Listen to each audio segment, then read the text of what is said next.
Welcome back. This is Sleepy Reader with another chapter from Anne of Green Gables. Go ahead and get your nighttime routine started, and I'll start reading. With any luck, you'll be falling to sleep before I do. Chapter 25. Matthew insists on puffed sleeves. Matthew was having a bad 10 minutes of it. He had come into the kitchen in the twilight of a cold, gray December evening and had sat down in the woodbox corner to take off his heavy boots, unconscious of the fact that Anne and a bevy of her schoolmates were having a practice of the Fairy Queen in the sitting room. Presently they came trooping through the hall and out into the kitchen, laughing and chattering gaily.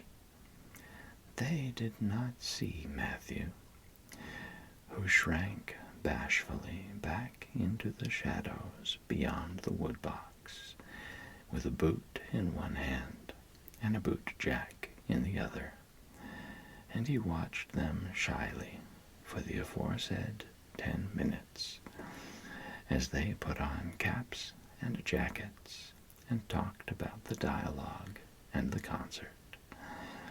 Anne stood among them, bright-eyed and animated as they.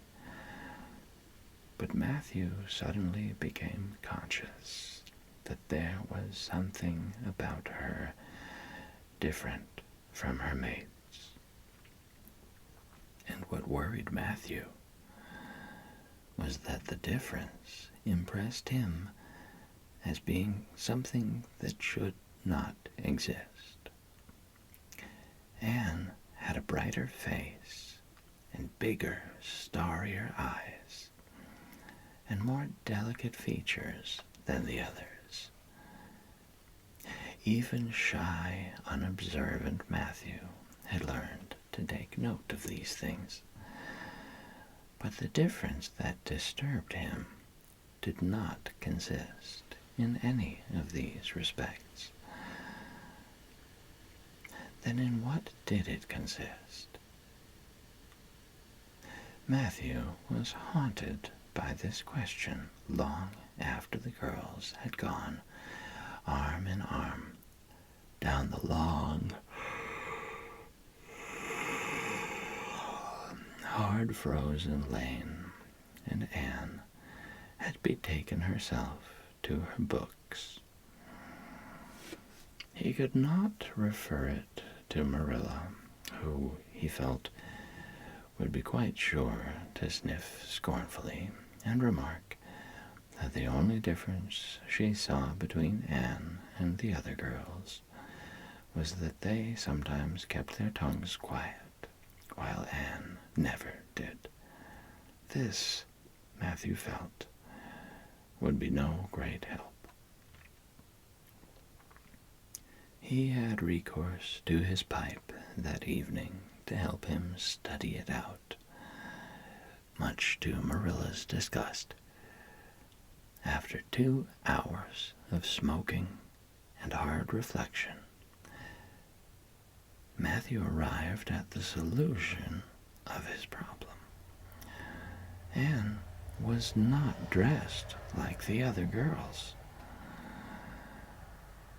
The more Matthew thought about the matter, the more he was convinced that Anne never had been dressed like the other girls, never since she had come to Green Gables.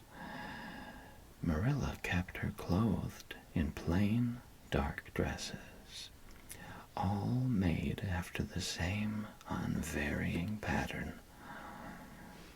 If Matthew knew there was such a thing as fashion in dress, it is as much as he did. But he was quite sure that Anne's sleeves did not look at all like the sleeves the other girls wore. He recalled the cluster of little girls he had seen around her that evening, all gay in waists of red and blue and pink and white. And he wondered why Marilla always kept her so plainly and soberly gowned. Of course, it must be all right. Marilla knew best, and Marilla was bringing her up.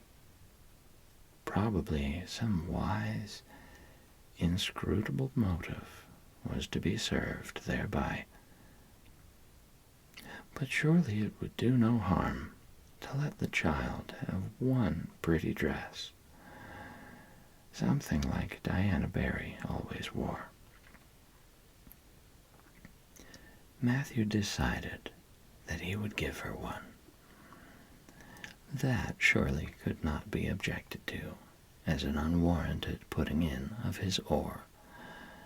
Christmas was only a fortnight off. A nice new dress would be the very thing for a present. Matthew, with a sigh of satisfaction, put away his pipe and went to bed, while Marilla opened all the doors and aired the house. The very next evening Matthew betook himself to Carmody to buy the dress, determined to get the worst over and have done with it.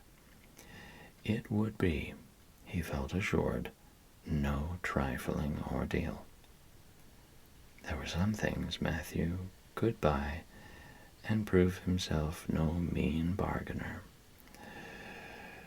but he knew he would be at the mercy of shopkeepers when it came to buying a girl's dress. After much cogitation, Matthew resolved to go to Samuel Lawson's store instead of William Blair's. To be sure, the Cuthberts always had gone to William Blair's. It was almost as much a matter of conscience with them as to attend the Presbyterian church and vote conservative. But William Blair's two daughters frequently waited on customers there, and Matthew held them in absolute dread. He could contrive to deal with them when he knew exactly what he wanted and could point it out. But in such a matter as this, requiring explanation and consultation, Matthew felt that he must be sure of a man behind the counter. So he would go to Lawson's, where Samuel or his son would wait on him. Alas, Matthew did not know that Samuel, in the recent expansion of his business, had set up a lady clerk also. She was a niece of his wife's, and a very dashing young person indeed, with a huge, drooping pompadour, big, rolling brown eyes, and a most extensive and bewildering smile. She was dressed with exceeding smartness, and wore several bangle bracelets that glittered and rattled and tinkled with every movement of her hands. Matthew was covered with confusion at finding her there at all, and those bangles completely wrecked his wits at one fell swoop. "What can I do for you this evening, Mr. Cuthbert?" Miss Lucilla Harris inquired, briskly and ingratiatingly, tapping the counter with both hands. "Have you any, well now, say, any garden rakes?" stammered Matthew. Miss Harris looked somewhat surprised, as well she might, to hear a man inquiring for garden rakes in the middle of December. I believe we have one or two left over, she said, but they're upstairs in the lumber room. I'll go and see. During her absence, Matthew collected his scattered senses for another effort. When Miss Harris returned with the rake and cheerfully inquired, "Anything else tonight, Mr. Cuthbert?" Matthew took his courage in both hands and replied, "Well, now, since you suggest it, I might as well buy some hayseed." Miss Harris had heard Matthew Cuthbert called odd. She now concluded that he was entirely crazy. "We only keep hayseed in the spring," she explained loftily. "We've none on hand just now." "Oh, certainly. Just as you say," stammered unhappy Matthew, seizing the rake and making for the door.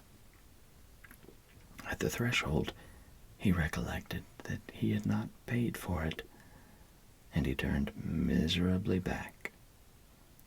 While Miss Harris was counting out his change, he rallied his powers for a final, desperate attempt. "Well, now, if it isn't too much trouble, I might as well. That is, I'd like to look at some sugar." "White or brown?" queried Miss Harris patiently. "Oh, well, now, brown," said Matthew feebly. "There's a barrel of it over there," said Miss Harris, shaking her bangles at it. "It's the only kind we have." I'll take 20 pounds of it," said Matthew, with beads of perspiration standing on his forehead. Matthew had driven halfway home before he was his own man again. It had been a gruesome experience, but it served him right, he thought, for committing the heresy of going to a strange store. When he reached home, he hid the rake in the tool house, but the sugar he carried into Marilla. "Brown sugar!" exclaimed Marilla. "Whatever possessed you to get so much? You know I never use it except for the hired man's porridge or black fruit cake. Jerry's gone and I've made my cake long ago. It's not good sugar either. It's coarse and dark. William Blair doesn't usually keep sugar like that. I thought it might come in handy sometime," said Matthew, making good his escape. When Matthew came to think the matter over, he decided that a woman was required to cope with the situation. Marilla was out of the question. Matthew felt sure she would throw cold water on his project at once. Remained only Mrs. Lynde, for of no other woman in Avonlea would Matthew have dared to ask advice. To Mrs. Lynde he went accordingly, and that good lady promptly took the matter out of the harassed man's hands. "Pick out a dress for you to give Anne. To be sure I will. I'm going to Carmody tomorrow, and I'll attend to it. Have you something particular in mind? No? Well, I'll just go by my own judgment then. I believe a nice rich brown would just suit Anne. And William Blair has some new Gloria in that's real pretty.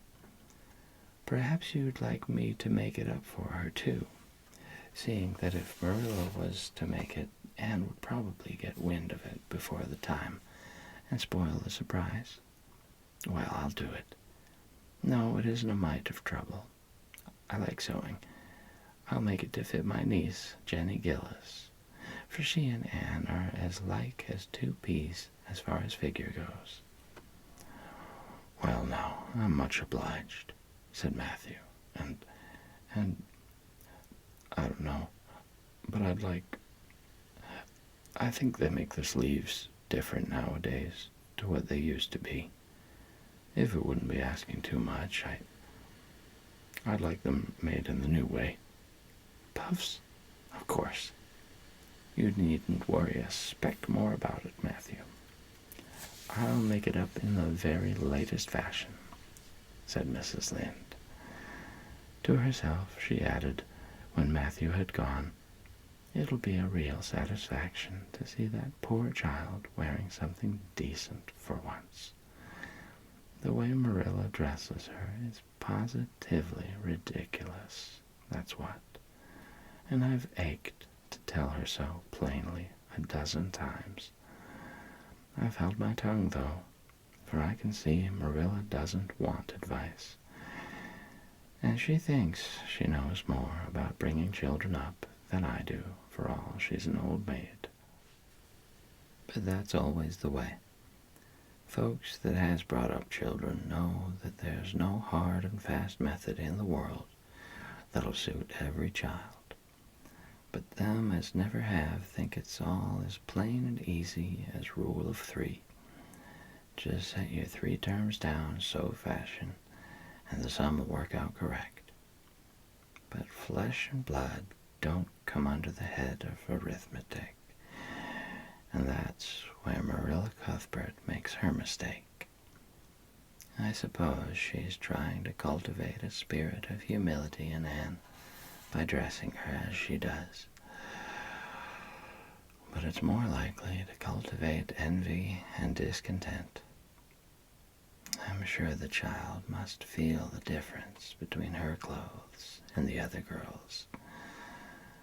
But to think of Matthew taking notice of it. That man is waking up after being asleep for over 60 years.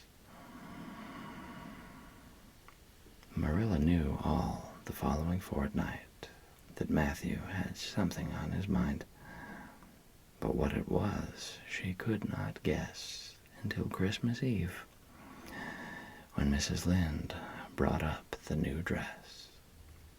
Marilla behaved pretty well on the whole, although it is very likely she distrusted Mrs. Lynde's diplomatic explanation that she had made the dress because Matthew was afraid Anne would find out about it too soon if Marilla made it. "So this is what Matthew has been looking so mysterious over and grinning about to himself for 2 weeks, is it?" she said, a little stiffly but tolerantly. I knew he was up to some foolishness. Well, I must say, I don't think Anne needed any more dresses. I made her 3 good, warm, serviceable ones this fall, and anything more is sheer extravagance. There's enough material in those sleeves alone to make a waist, I declare there is. You'll just pamper Anne's vanity, Matthew, and she's as vain as a peacock now. Well, I hope she'll be satisfied at last, for I know she's been hankering after those silly sleeves ever since they came in, although she never said a word after the first. The puffs have been getting bigger and more ridiculous right along. They're as big as balloons now. Next year, anybody who wears them will have to go through a door sideways. Christmas morning broke on a beautiful white world. It had been a very mild December, and people had looked forward to a green Christmas. But just enough snow fell softly in the night to transfigure Avonlea. Anne peeped out from her frosted gable window with delighted eyes. The firs in the haunted wood were all feathery and wonderful. The birches and wild cherry trees were outlined in pearl. The plowed fields were stretches of snowy dimples, and there was a crisp tang in the air that was glorious. Anne ran downstairs, singing until her voice re-echoed through Green Gables. "Merry Christmas, Marilla. Merry Christmas, Matthew. Isn't it a lovely Christmas? I'm so glad it's white. Any other kind of Christmas doesn't seem real, does it? I don't like green Christmases. They're not green. They're just nasty, faded browns and grays. What makes people call them green? Why, Matthew, is that for me? Oh, Matthew." Matthew had sheepishly unfolded the dress from its paper swathings and held it out with a deprecatory glance at Marilla, who feigned to be contemptuously filling the teapot, but nevertheless watched the scene out of the corner of her eye with a rather interested air.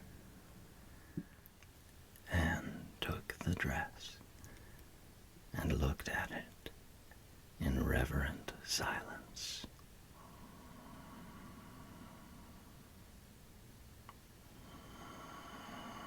Oh, how pretty it was.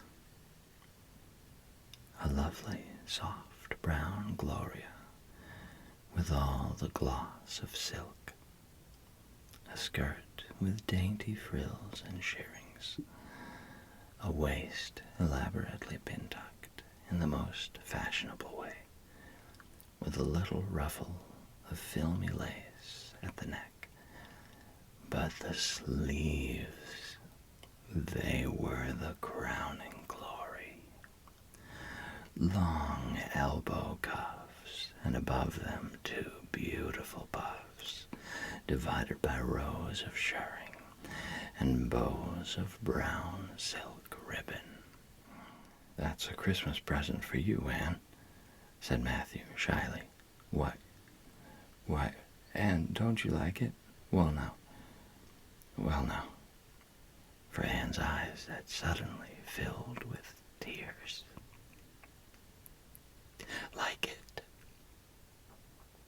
Oh, Matthew." Anne laid the dress over a chair and clasped her hands. "Matthew, it's perfectly exquisite. Oh, I can never thank you enough. Look at those sleeves. Oh, it seems to me this must be a happy dream." Well, let us have breakfast," interrupted Marilla. "I must say, Anne, I don't think you needed the dress. But since Matthew has got it for you, see that you take good care of it. There's a hair ribbon Mrs. Lynde left for you.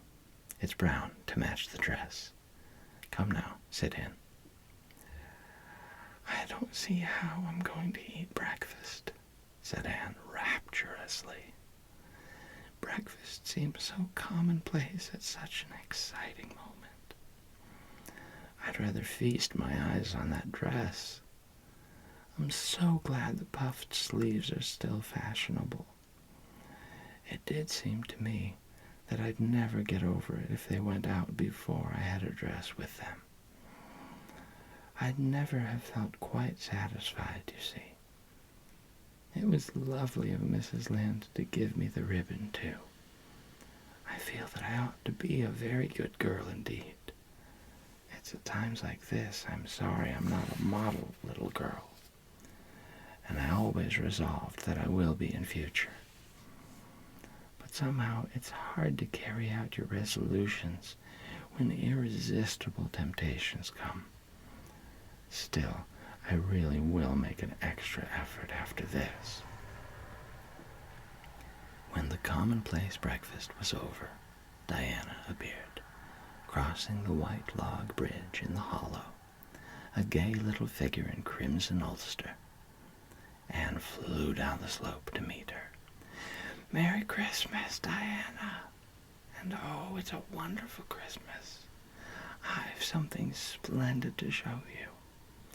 Matthew has given me the loveliest dress with such sleeves. I couldn't even imagine any nicer. I've got something more for you, said Diana breathlessly. Here, this box. Aunt Josephine sent us out a big box with ever so many things in it. And this is for you. I'd have brought it over last night, but it didn't come until after dark. And I never feel very comfortable coming through the haunted wood in the dark now. Anne opened the box and peeped in. First, a card with "For the Anne girl and Merry Christmas" written on it. And then a pair of the daintiest little kid slippers with beaded toes and satin bows and glistening buckles. "Oh," said Anne. "Diana, this is too much. I must be dreaming." "I call it providential," said Anne. "You won't have to borrow Ruby's slippers now, and that's a blessing, for they're 2 sizes too big for you, and it would be awful to hear a fairy shuffling. Josie Pye would be delighted. Mind you, Rob Wright went home with Gertie Pye from the practice night before last. Did you ever hear anything equal to that?" All the Avonlea scholars were in a fever of excitement that day, for the hall had to be decorated and a last grand rehearsal held. The concert came off in the evening and was a pronounced success. The little hall was crowded. All the performers did excellently well, but Anne was the bright, particular star of the occasion, as even envy, in the shape of Josie Pye, dared not deny. "Hasn't it been a brilliant evening?" sighed Anne, when it was all over, and she and Diana were walking home together, under a dark, starry sky. "Everything went off very well," said Diana practically. "I guess we must have made as much as $10. Mind you, Mr. Allen is going to send an account of it to the Charlottetown papers. Oh, Diana, will we really see our names in print? It makes me thrill to think of it. Your solo was perfectly elegant, Diana. I felt prouder than you did when it was encored. I just said to myself, it is my dear bosom friend who is so honored. Well, your recitations just brought down the house, Anne. That sad one was simply splendid. Oh, I was so nervous, Diana. When Mr. Allen called out my name, I really cannot tell how I ever got up on that platform. I felt as if a million eyes were looking at me and through me, and for one dreadful moment, I was sure I couldn't begin at all. Then I thought of my lovely puffed sleeves and took courage. I knew that I must live up to those sleeves, Diana. So I started in, and my voice seemed to be coming from ever so far away. I just felt like a parrot. It's providential that I practiced those recitations so often up in the garret, or I'd never have been able to get through. Did I groan all right? Yes, indeed, you groaned lovely, assured Diana. I saw old Mrs. Sloane wiping away tears when I sat down. It was splendid to think that I had touched somebody's heart. It's so romantic to take part in a concert, isn't it? Oh, it's been a very memorable occasion indeed. Wasn't the boys' dialogue fine? Said Diana. Gilbert Blythe was just splendid. And I do think it's awful mean the way you treat Gil. Wait till I tell you. When you ran off the platform after the fairy dialogue, one of your roses fell out of your hair.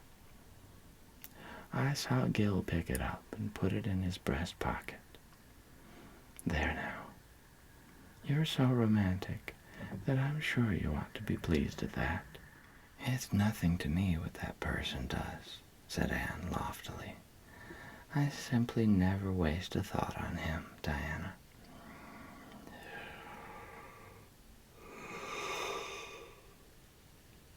That night, Marilla and Matthew, who had been out to a concert for the first time in 20 years, sat for a while by the kitchen fire after Anne had gone to bed.